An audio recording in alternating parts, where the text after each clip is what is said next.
Les signaux pour trader. Alors, comme on a déjà dit, avec Ishimoku, on va pas avoir un seul signal précis et unique qui va nous dire acheter ou vendez. On va avoir vraiment une multitude de signaux dans différents time frames et c'est ce cumul de signaux qu'on va exploiter pour décider d'entrer en position. On va voir quand même quelques-uns des signaux typiques d'Ishimoku qui peuvent nous aider à décider de prendre une position. Alors, ces signaux, il faut bien les regarder dans différents time frames. Alors, le premier signal, ça va être la cassure du Kumo par une bougie clôturée. Et là, j'insiste, il faut bien que la bougie clôture en dehors du Kumo pour valider la cassure. Ça, c'est un très bon signal pour entrer en position.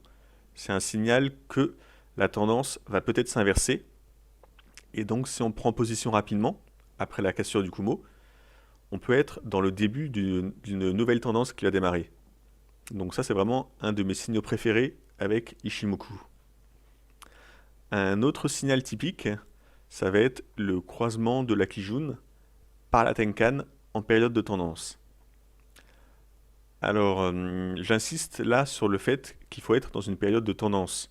Si on est en période de range, la Tenkan va croiser la Kijun tout le temps, tout le temps, tout le temps. Et là, il ne faut pas prendre ces signaux. Mais quand on est en tendance, les croisements de la Tenkan avec la Kijun sont assez efficaces. C'est un peu comme le système de moyenne mobile. Quand une moyenne mobile rapide croise une moyenne mobile longue, certains traders aiment bien voir ça comme un signal de tendance et prendre position. Donc on peut exploiter ça de la même manière avec Ishimoku en se basant sur la Tenkan et la Kijun qui remplacent la moyenne mobile rapide et la lente. Ensuite, un autre signal, ça va être la cassure du Kumo par la Chikou. Donc ça, en fait, c'est un signal qui va nous conforter dans le fait que la tendance est saine. Donc ce signal arrive souvent après les prix, parce que les prix cassent le Kumo, mais la Chikou est souvent encore dans le nuage ou en dehors du nuage, elle n'a pas encore cassé le nuage. Et si les prix continuent dans leur direction, la Chikou va à son tour casser le nuage, et là ça va être un signal de poursuite de la tendance assez fort. C'est un peu dur à expliquer à l'oral, mais on va avoir des exemples juste après. Le point suivant, ça va être un retour sur la Kijun en période de tendance.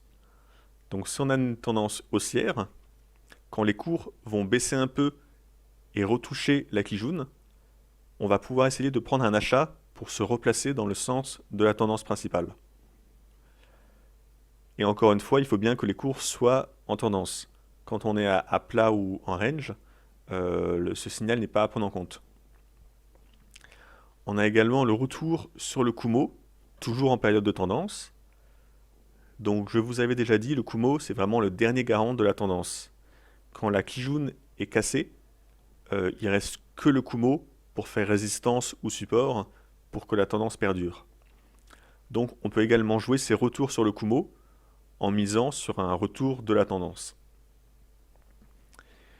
Et le dernier point, c'est les classiques ventes sous résistance et achats sur support. Donc là, quand on parle de résistance et de support, c'est ce qu'Ishimoku nous indique avec les différentes lignes d'Ishimoku. Donc ça va être le Kumo, les SSB, la Kijun et tous les plats qu'on a vus de SSB et de Kijun. Voilà, donc il faut regarder ça dans plusieurs time frames différents. Ça va nous indiquer beaucoup de niveaux de support et de résistance. Et là, on va retenir ceux qui se cumulent les mieux, ceux qui sont le plus pertinents. Donc on va tout de suite voir un exemple sur un cours en direct. Ça sera beaucoup plus parlant que du texte.